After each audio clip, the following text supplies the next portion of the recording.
Welcome to our special celebration of the glorious past of Leeds United Football Club. We'll remember the club's greatest era, featuring the stars of the team built by Don Revie. But Leeds' success continues up to the present. We'll feature the stars of the 80s and 90s, as well as the youngsters of today who aim to take the club to fresh success. So sit back and enjoy this collector's item, the great names who've worn the Leeds shirt with distinction in the past 40 years.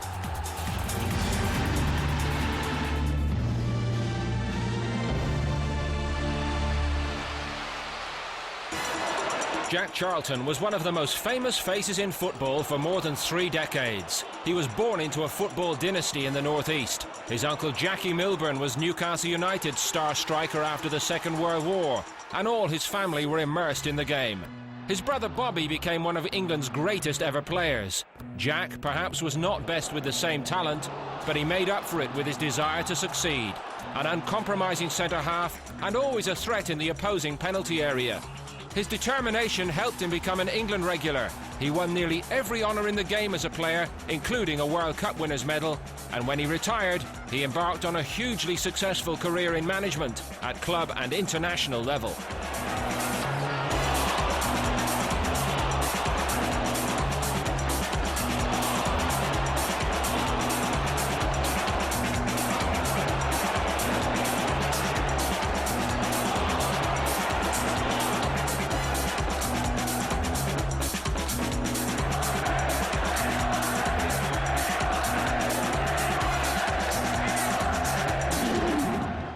If one player personifies the Revie years at Leeds, it's Billy Bremner.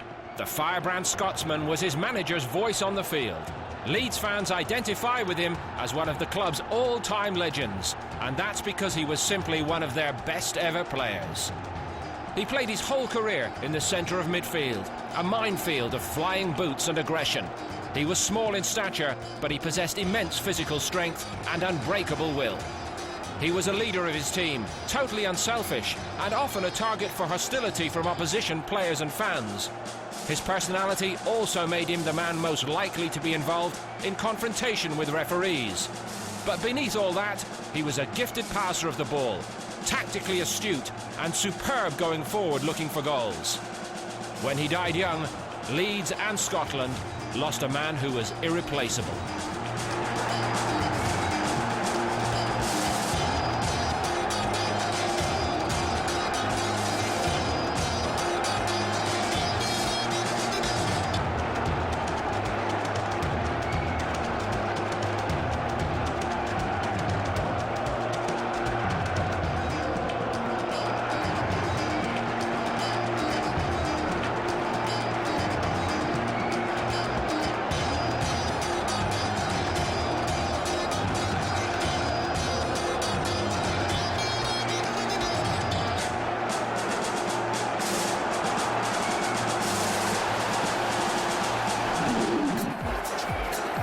Few players were more maligned in their careers than Norman Hunter, but this man was one of the most distinguished and talented centre-backs in British football in the 60s and 70s. He was heavily left-footed, but he was a fine passer of the ball out of defence. And he formed one of the most famous defensive pairings in England, along with international teammate Jack Charlton. He was a top-class reader of the game, and he offered great cover for all his defensive teammates. The club helped foster the legend around him that he was hard and uncompromising, and it was true that Hunter was ruthless in the tackle. But there was much more to Norman's game, and any striker who ever played against him recognised that he was an exceptional all-rounder, both in stopping the opposition and starting Leeds going forward after he'd won the ball.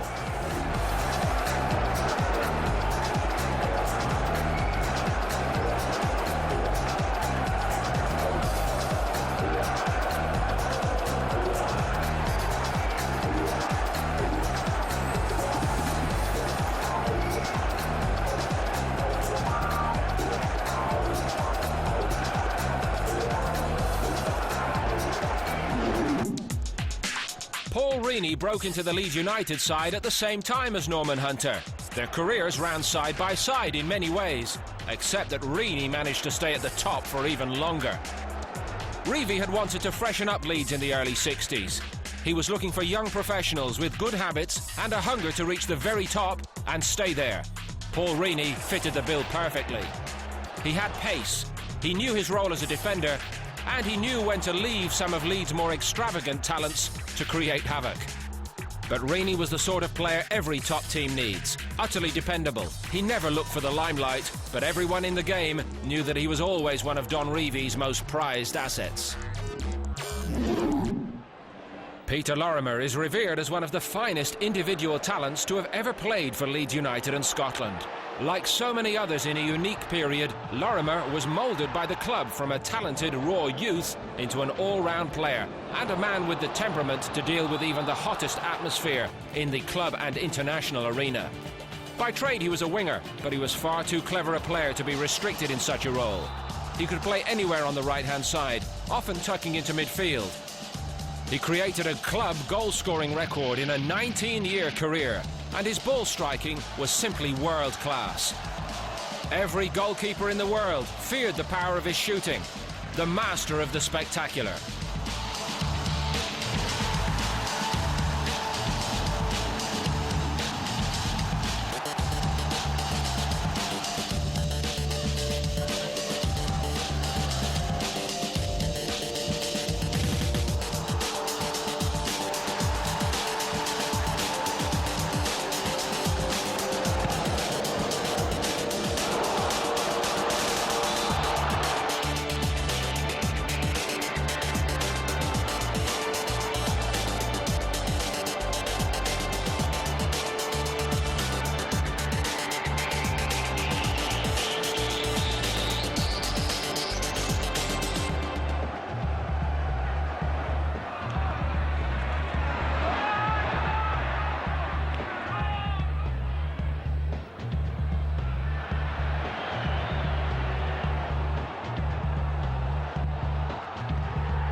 Like all great club sides, Leeds United players came in all shapes and sizes. Every man had strengths and weaknesses, but everyone at the club knew that only one player was the perfect athlete, and that was Paul Madeley.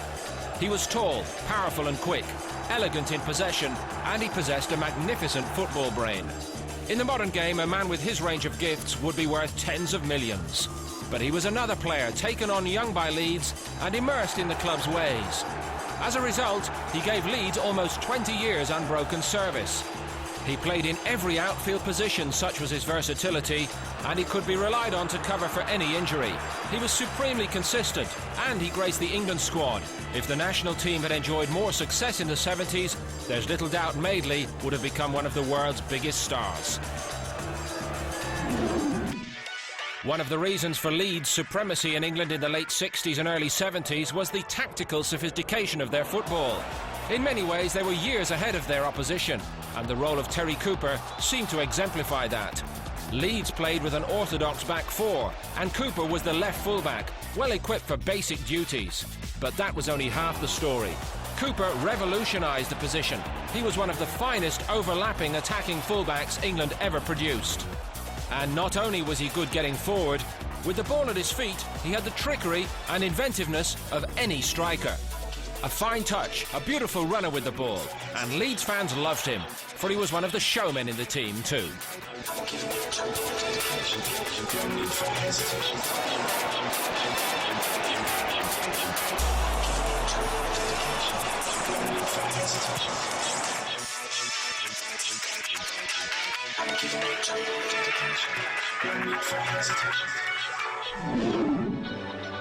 In a team of stars, John Giles still stood out. That's because he was a world-class midfielder. Unlike many of the home-produced youngsters in the Leeds squad, he was a man Leeds set out to capture in the transfer market because they knew the influence he would bring with him. Manchester United's decision to let him go would come to haunt them. He arrived as a talented winger, but Leeds polished him into the complete midfield player. He was simply the best passer of his generation, a dead ball expert and a magnificent tactician. But along with Billy Bremner, he formed a formidable midfield double act. He too could be hard and uncompromising, and he possessed an insatiable desire to drive Leeds towards success. His great career continued when he left Leeds in 1974 to rejuvenate West Bromwich Albion, and he helped take the Republic of Ireland onto the world stage for the first time.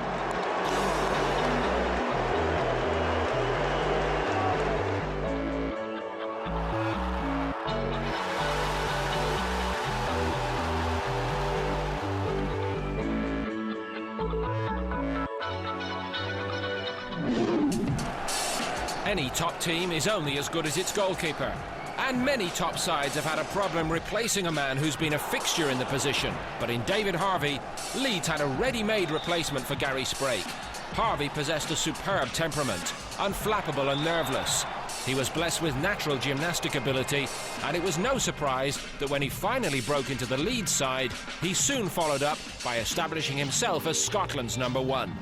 Success with Leeds coincided with Scotland's qualification for the 1974 World Cup, and suddenly Harvey became one of the top keepers in the world.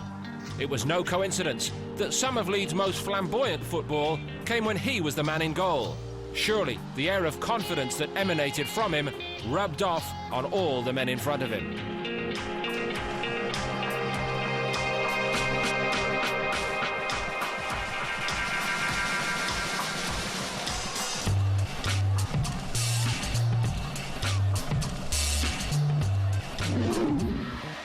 As Leeds built the foundations of their dominance in the 60s, their reputation went before them. Hard, uncompromising and rugged. The reality was different, and Eddie Gray was the proof. The history of Scottish football is full of wingers with flair and skill, crowd pleasers, and for many, Gray is the greatest left winger Scotland ever had. And he did it week in, week out for Leeds too. Although slight of build, he had determination and the courage to keep on taking on defenders in an era when ball players were not protected as they are today. Gray had a fantastic touch, a turn of pace, and the most priceless ability of all for a winger, the ability to provide service for his strikers. Leeds were a great all-round team, but Gray still stood out as an individual, and in continuing to work for the club since retirement, he has shown that Leeds was a lifelong love affair.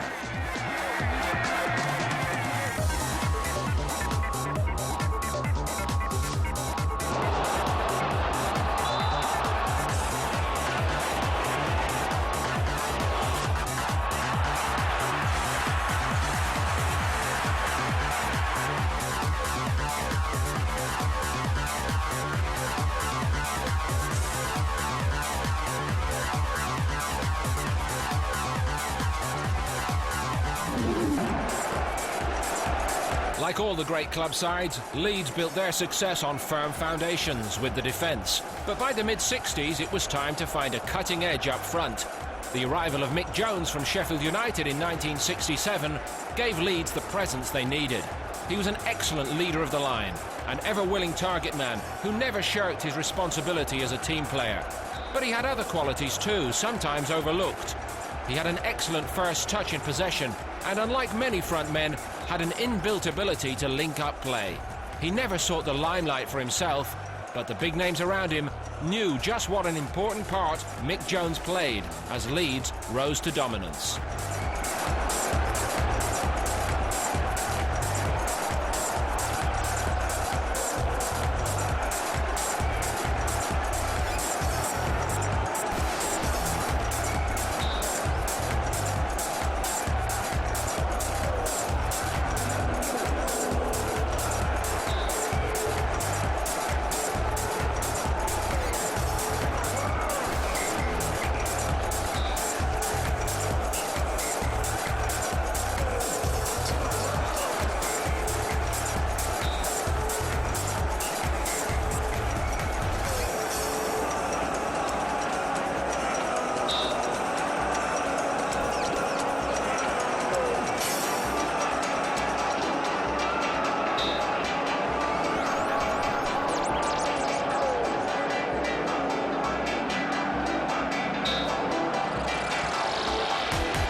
When Alan Clark was signed from Leicester City in 1969, he was a big-name striker already. Some thought he might have trouble integrating into a close-knit team group. But as usual, Don Revie had done his homework. He knew Clark was quality, and he knew he'd fit the team well, because this was a player who wanted to succeed at the highest level. Clark was simply the coolest finisher of his time. He had a superb touch on the ball, and like all top strikers, there was a hint of selfishness in his play. He wanted to put the ball in the net, and he was expert at it. However big the game, Clark was the type of player who expected to score. For a period in the early 70s, he was recognised as England's best striker. And although he did have an individualist streak, his love for Leeds was real and lasted long after his playing days.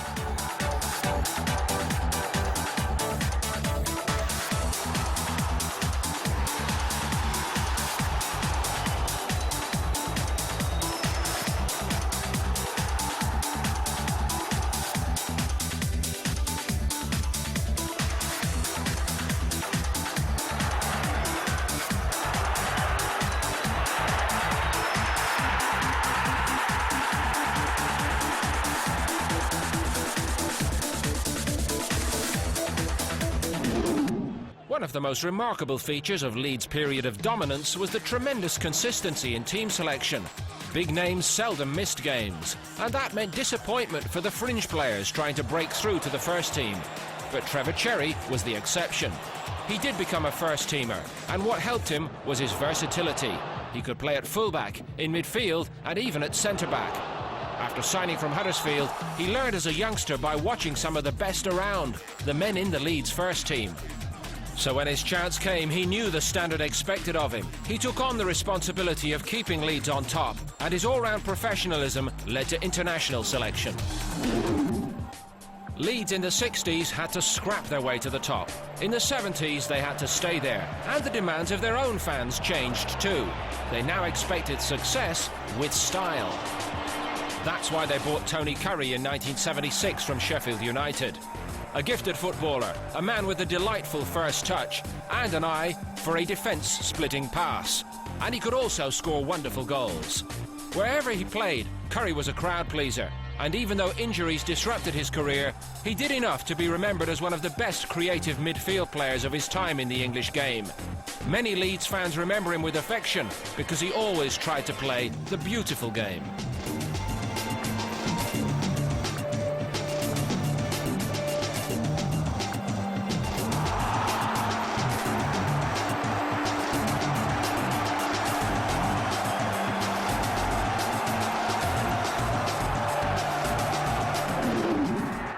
Being a Scotsman coming to Leeds from Aberdeen, to follow the legacy of men like Bremner, Gray and Lorimer was a formidable prospect. And when he first arrived at Elland Road in 1977, the size of the task might well have intimidated Arthur Graham. But he was determined to prove to the crowd that he too had ability, and that he too wanted to be a success. He built a fine career for himself, which led to international honours. For men like Graham coming to Leeds at that period, the objective was a tough one, to try to keep the club on top. But this was one player who gave his all, and playing for Leeds for 6 years as he did was an achievement in itself.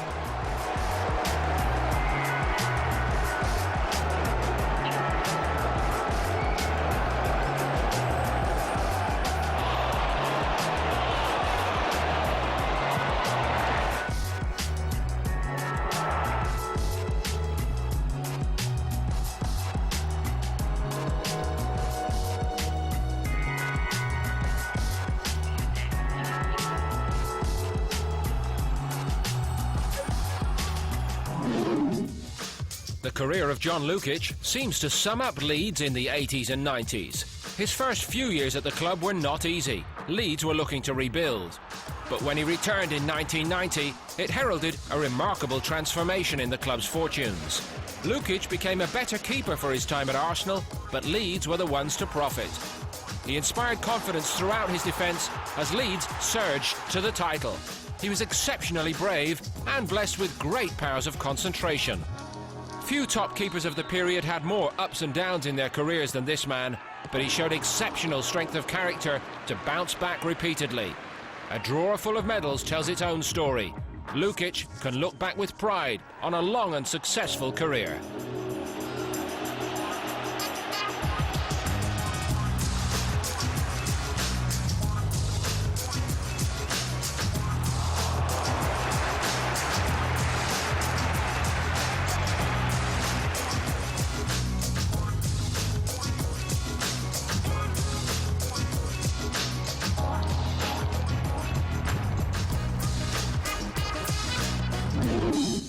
For Leeds fans, Billy Bremner is an all-time hero, but David Batty isn't far behind. And if you told Batty himself that, it would mean more to him than all the medals and England caps.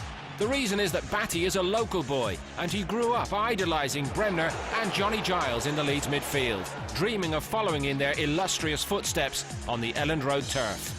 When his chance came, Batty took it. An exceptional defensive midfield player, he knew his limitations, but always played to his strengths for the good of the team. He was a gem unearthed by Howard Wilkinson, an unfussy pro who largely shunned the celebrity limelight. But how Leeds missed him when he moved on to Blackburn. Success followed him there, though. Truly a player's player, and one of Leeds' players of the 90s. Young talents like Gary Speed were thin on the ground for Leeds in the late 80s, but from the moment they first spotted him in Wales, Leeds knew they had found something special. He possessed a multitude of gifts: pace, a fine left foot, an eye for goal, and exceptional aerial ability for a midfield player. He burst onto the scene young, helping Leeds back to the top while still hardly out of his teens. And unlike so many talented youngsters, he didn't fade away. He went on to become a fixture in the Welsh national side, and after a spell at Everton, he'd enjoy repeated success with Newcastle. Surely many Leeds fans wish he had never left Elland Road.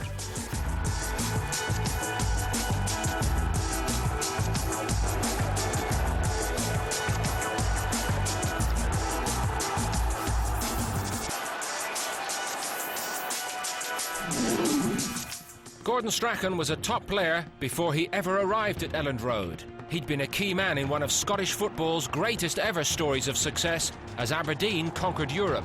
He went on to Manchester United and arguably became their best player for a time. So it was a masterstroke by Howard Wilkinson to bring Strachan to Leeds. Still, few can have guessed just how big a role Strachan would play for the club. His professionalism and attitude became the benchmark for all Leeds players. He'd been a winner throughout his career, and he came to Leeds to win things too. He did not disappoint. A masterful right-sided player, and during his time with Leeds, surely the best man in his position in the country.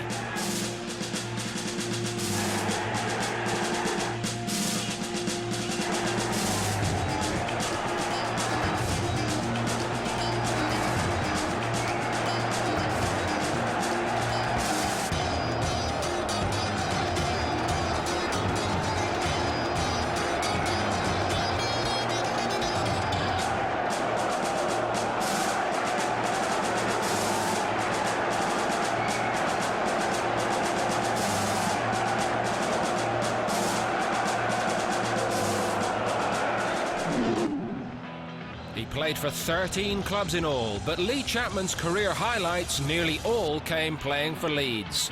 An intelligent man with wide-ranging interests outside the game, he'd be the first to agree he wasn't the most gifted striker in England, but he knew the job asked of him, and he set about doing it to the absolute best of his ability. He was a classic target man, good in the air, expert at holding the ball up and bringing teammates into play. And in the opposition penalty area, he was a handful for the best defenders. Lee Chapman's career had many setbacks, but what a contribution he made to Leeds' story of success.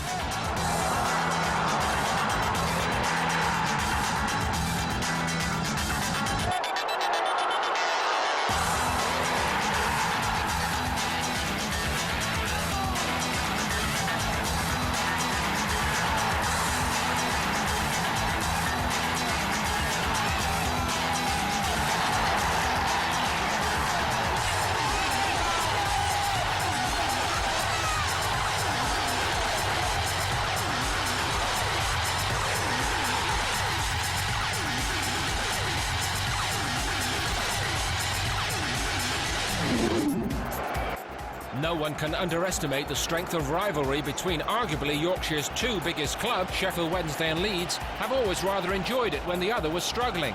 And few high-profile players have moved between them, but Mel Sterland was the exception. He enjoyed great early success as a muscular, rampaging fullback for the Owls until his career was sidetracked by injury. It took great character for Sterland to come back. After a season with Rangers, it was the move to Leeds which rejuvenated him. He enjoyed a late flourish at Elland Road, displaying the powerful defending which first brought him to prominence. And he can look back with pride, having served both Yorkshire's biggest clubs with distinction. For many, it's a mystery why Chris Fairclough didn't manage to achieve even more in the game. He was a fine and rare talent, a strong, disciplined defender with the ability and pace to be the launch pad for attack once possession had been won. But Leeds fans can probably say they saw the best of him. Early on, the comparison with Des Walker at Nottingham Forest seemed obvious. Perhaps he couldn't quite boast Walker's lightning acceleration, but Fairclough's game lost little in comparison to the man who was then England's top defender.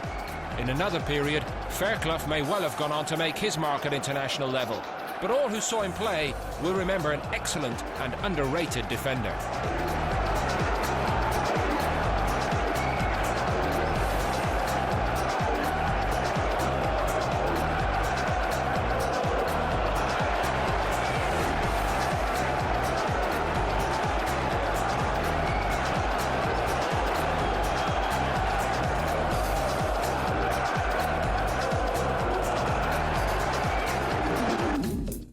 As a ball striker, this man had few equals. Gary McAllister's only problem in life was deciding which kind of ball he'd earn a living by striking, a football or a golf ball. As one of the best juniors in Scotland, he had the choice of career.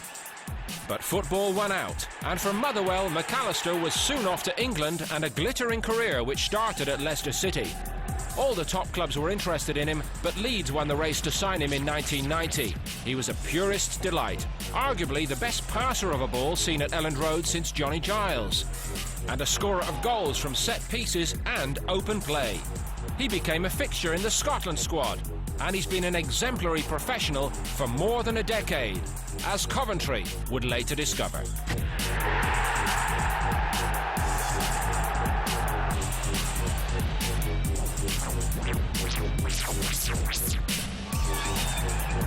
And it's 2-1.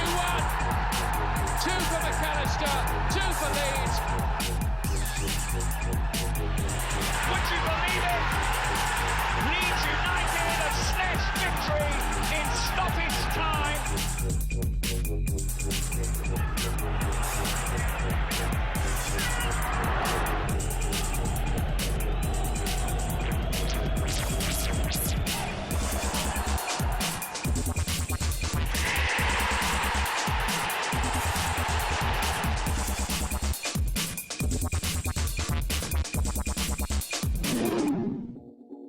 When Chris White signed for Leeds in 1990, there was surprise. This was a man who'd spent much of his early career trying to establish himself as an automatic choice at Arsenal. But Leeds knew what they were getting, a man who knew his job through and through. He only needed the chance to play regular football in the top division, and Leeds benefited by getting the best 4 years of White's career. An unfussy defender, he knew his position inside out, and he took pride in subduing opposition strikers. He was a man a manager could rely on, and a man to build a defence around. David Weatherall had a career to be proud of at Leeds. He was part of the success story of the 90s from the championship year onward. The fans may have looked elsewhere for heroes, but Weatherall was just as important. A reliable defender who learned the game inside out and made the absolute best of his own ability. He was born with intelligence. He used it to earn a university degree, and he applied that intelligence to his development as a footballer. He'd agree that if you broke his game down, he wasn't exceptional in any aspect, but he had few weaknesses, and anyone who played as he did in the top division for almost a decade can look back with pride on a job well done.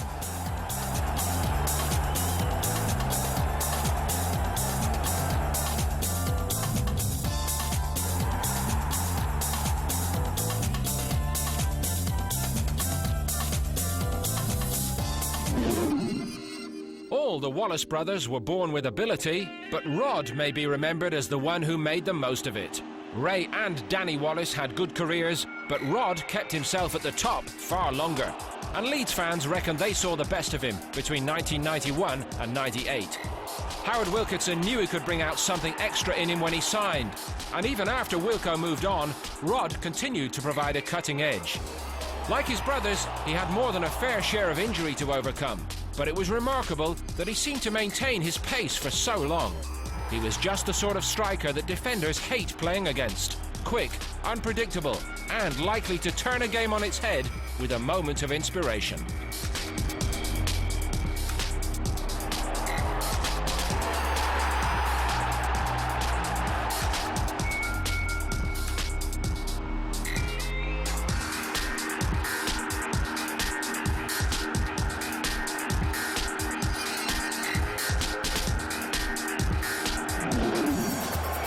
Leeds under Howard Wilkinson produced some shrewd moves in the transfer market, but they seldom gambled as they did with Eric Cantona.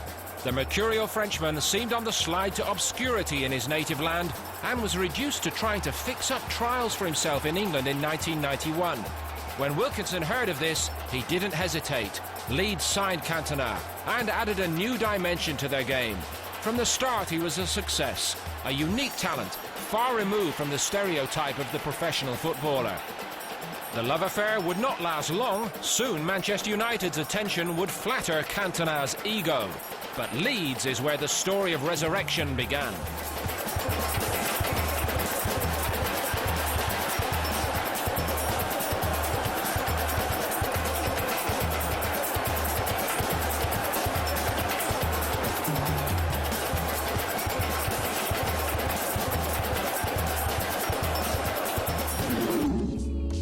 They say one club men are a dying breed in top-class football. Gary Kelly proves the opposite. He's been a first-team player at Leeds for more than a decade. He burst onto the scene as a pacey teenager who was playing for the Republic of Ireland in the World Cup finals just a couple of years after making his debut. The only factor to threaten his superb level of consistency was injury. His speed was dulled a little over the years, but every time he sustained a serious setback, he redoubled his determination to come back. As a result, he'll be remembered as one of Leeds' best ever fullbacks, and he played a full part in Ireland's successes too.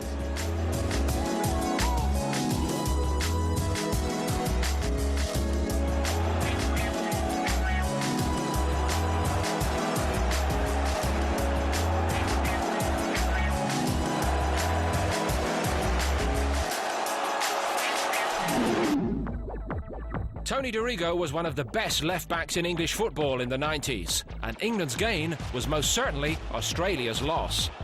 The decision to opt to play for England rather than his native Australia certainly helped Dorigo establish himself in his adopted home.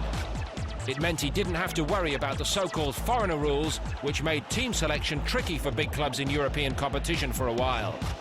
But Dorigo didn't need the extra helping hand. He was a classy left-back with good pace and creative going forward.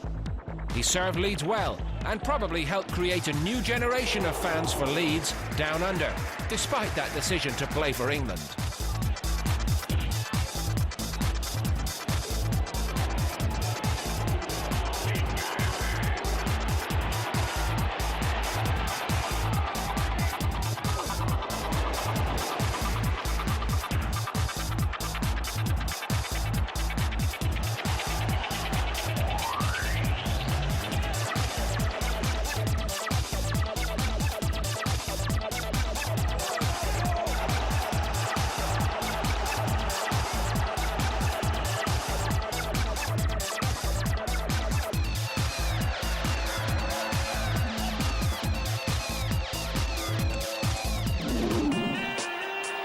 Leeds caused some surprise in the English game when they went looking to recruit more firepower in 1994.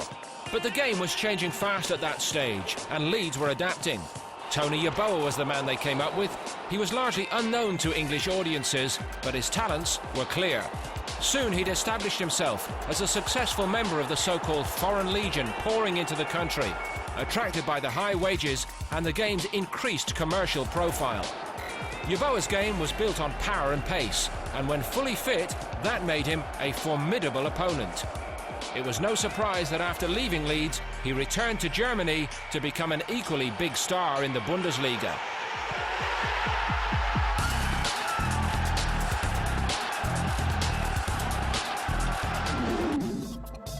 Sheffield Wednesday's loss was most certainly Leeds' gain when Carlton Palmer moved to Elland Road in 1994. At that time, Palmer was one of the top midfield players in England. He knew his style of play wasn't universally liked, but he also knew the job expected of him by management, and he took great pride in doing it effectively. He also realised he'd never win many awards for technical quality, but his attributes earned him respect within the game. A tireless worker with endless stamina, and every match he played in mattered to Carlton Palmer. His commitment was total, and when other talented players were finding the going toughest, it was to Palmer they looked for inspiration.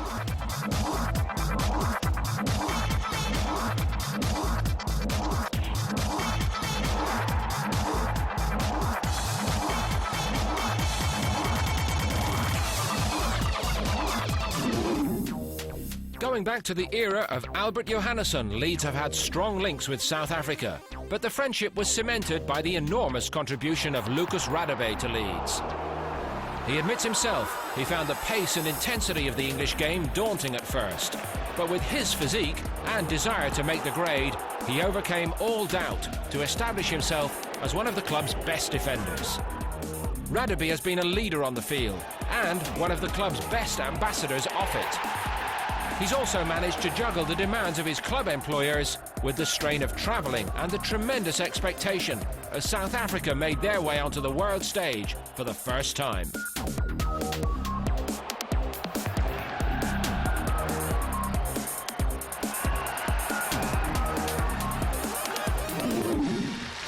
When your own uncle is already a top-class player in England, there's every encouragement to try your luck too. But Ian Hart didn't just follow Gary Kelly across the water, he trailed him all the way to Leeds. No one did him any favours when he got there, of course. He built a career for himself as the club's first choice left-back with his uncle on the right flank. It was a unique pairing, and while Ian didn't possess Gary's pace, he demonstrated immense determination to establish himself as one of the best left-backs in the English game. And after David Beckham, he's probably become the most deadly free kick taker in the Premiership. Hart's been written off more than once, both at club and international level. But so far, he's shown the resolution to come back every time. And Hart with the shot. Oh, that's a magnificent shot.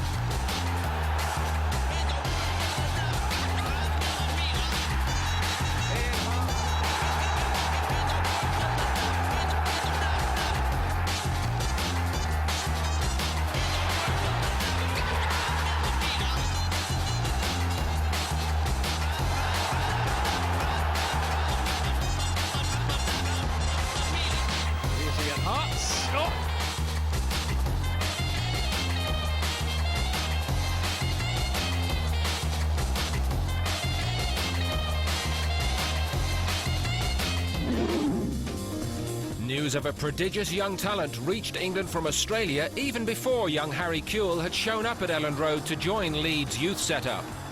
Within a few weeks, Leeds knew that Kewell had the ability to go right to the very top. He had pace and the ability to beat defenders on the run. And he possessed exceptional ability as a goal scorer. When he first burst into the first team, he looked set to become one of the biggest stars in English football. And even now, he's young enough and talented enough for that to happen. Injuries and loss of form have made it tougher for Kewell in recent seasons, but Leeds hope that through this testing period, Kewell will emerge a stronger player mentally. And if he does, the best is still to come.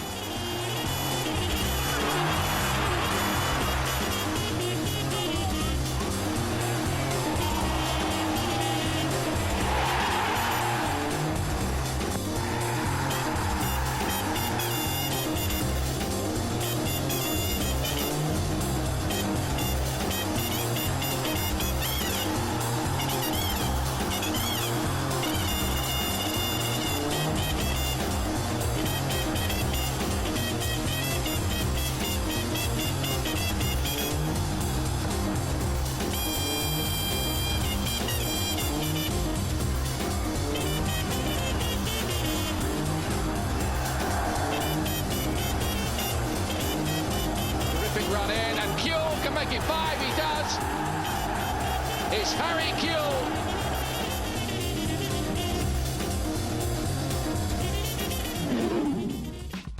Nigel Martyn's journey to the top level of the game will encourage any youngster who despaired of getting a chance to show his ability.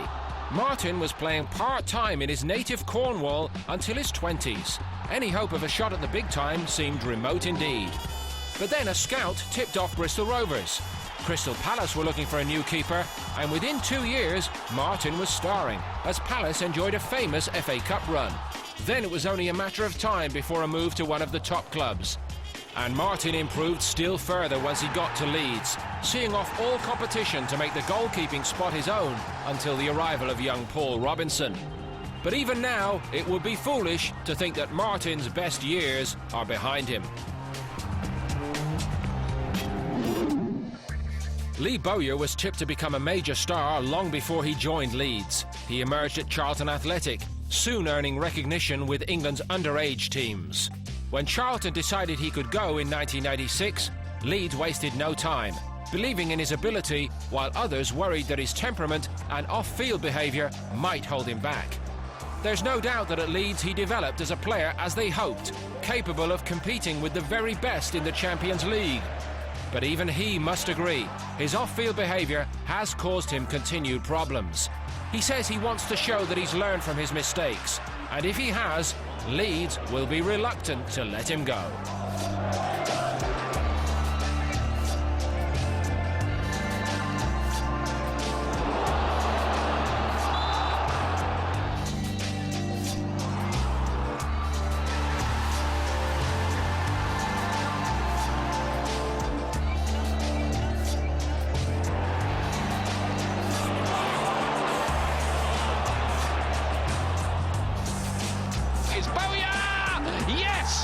That's a splendid strike by Lee Bowyer.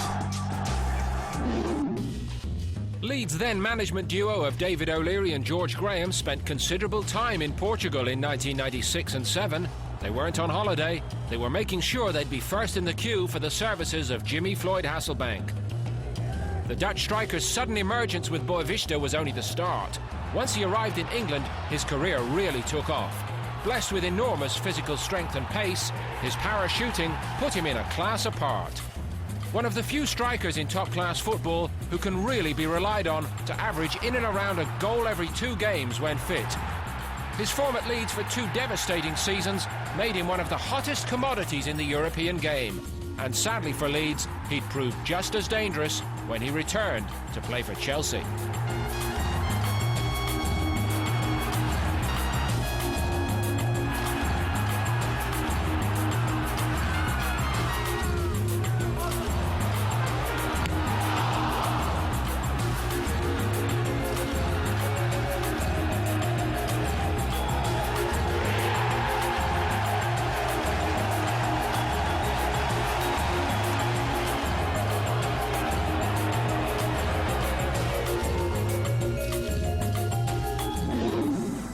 But for his off-the-field problems, Jonathan Woodgate could already be established as England's top young centre-back. Even though his career suffered a serious setback through involvement in a high-profile court case, Woodgate still possesses the ability to go right to the very top. A tall and graceful defender, he's learned the basics of his position well. But it's his ability to use the ball and move forward into midfield which are exceptional, a player with a talent given to very few. Now he has to prove that he wants to make the most of it. If he does, there's little doubt that Leeds will have a major asset for years to come, and he could yet make up the ground he's lost in gaining international recognition too.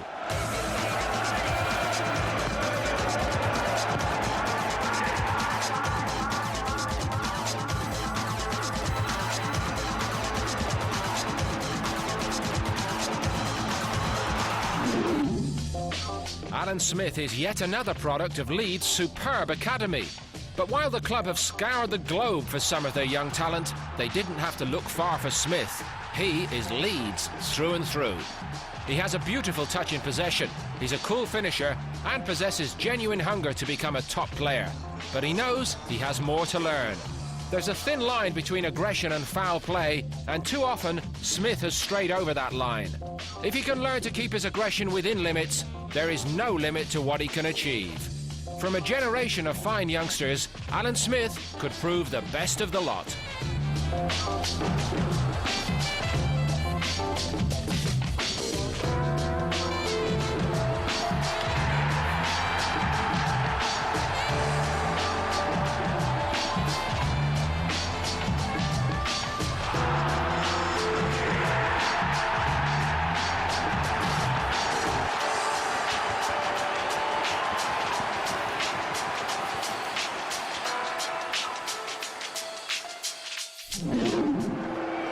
With so many good midfield players on their books, it was a surprise when Leeds went to Norway to sign a 21-year-old in 1999. But they knew that if they didn't get Eric Bakker, one of England's other top clubs would soon grab his signature. He was considered one for the future, but from the moment he arrived at Leeds, Bakker's improvement was startling. He had outstanding pace and he slotted straight into the Leeds four-man midfield, providing extra energy and drive. A classic box-to-box midfield player, but Bakker can become even better. He can establish himself as one of the first names on the Leeds team sheet and could become a regular in the Norwegian side for years to come.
Fans of English football who watched Danny Mills developing at Norwich and Charlton were just beginning to doubt whether any of the top sides would ever try to sign this fullback. For both his previous clubs he'd been outstanding, but it took Leeds to bring the talent to wider recognition. Perhaps other clubs were put off by the aggression in his game, and Mills knows that a lack of discipline has cost him dear at times. But he wants to be a winner, and he's full of self-belief. Add those qualities to his speed, his tackling ability, and his appetite for rampaging forward, and you have one of the best fullbacks in the country. And England honours inevitably followed as Mills represented his country in the 2002 World Cup. The West Ham Academy has produced some of the best English footballers of the past 50 years. And when Rio Ferdinand burst onto the scene as a teenager, it was clear he had the ability and temperament to be right at home in the first team. Ferdinand's rise has been spectacular. Leeds broke the transfer record to sign him, and at Elland Road he got better and better under David O'Leary. For all his natural gifts, his main attribute is the desire to be the very best. A fine World Cup for England took his career to a new level, and even though Manchester United had been thwarted in previous transfer bids, there was no way they would miss out again. Money was no object. Leeds were not in a position to refuse, and so Ferdinand became the subject of the biggest transfer in British history.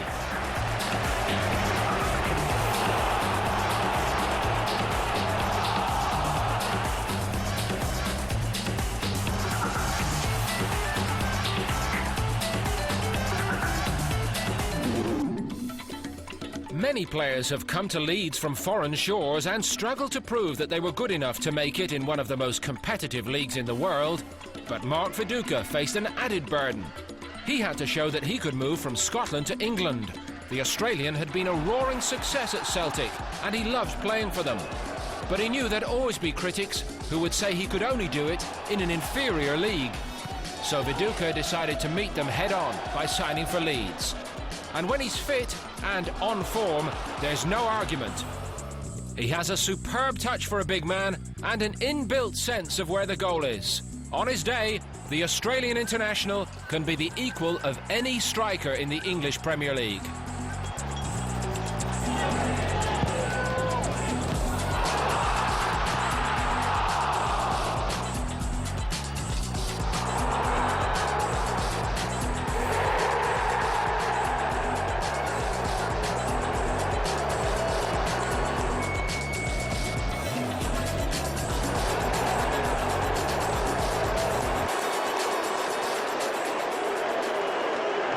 How fitting that we leave you with the scenes of perhaps Leeds' best ever team celebrating with one of their many trophies. It was a great era for the club. But Leeds fans have had more to celebrate since then, and now the aim is to go on to further success. With that sort of tradition to draw on, who would bet against it? Goodbye for now.